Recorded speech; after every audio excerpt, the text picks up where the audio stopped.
All right, let's talk about code violation officers. These are some of my favorites. I love these guys. They are in constant contact with an ongoing supply of distressed houses.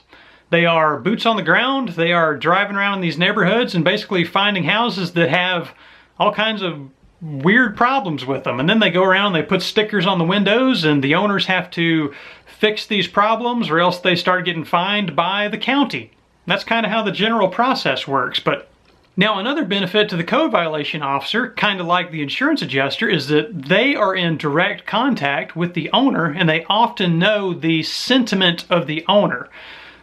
You know, these houses often have code violations because there are kind of deeper problems going on with the owner. And a lot of times it comes down to finances. A lot of times these guys are just kind of in a tight place as far as money is concerned, and they can't really afford to keep up the houses, and that results in code violations. You know, it's not always the case, but that's kind of a general example that I find a lot of the time.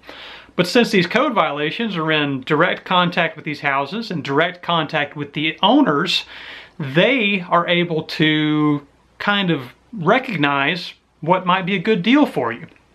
And if you're looking for motivated sellers, I mean, these guys, they talk to the owner, they kind of pick up on what the owner's problems are, and whenever they realize that they're dealing with a motivated seller, that's when they get you involved. And again, they can stay involved in the transaction.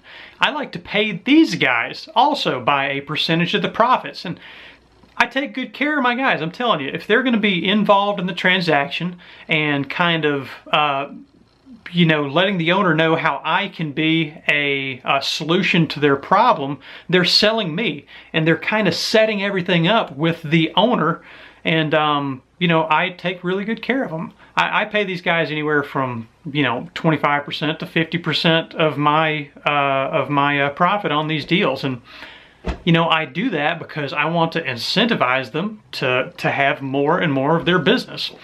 You can pay them whatever you want, whatever makes the most sense to you, but that's kind of what I do, and it just kind of depends deal to deal.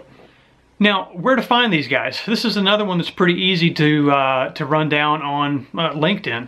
Just get on LinkedIn, type in code violation or code violation officer, and then whatever city that you're looking for your deals in.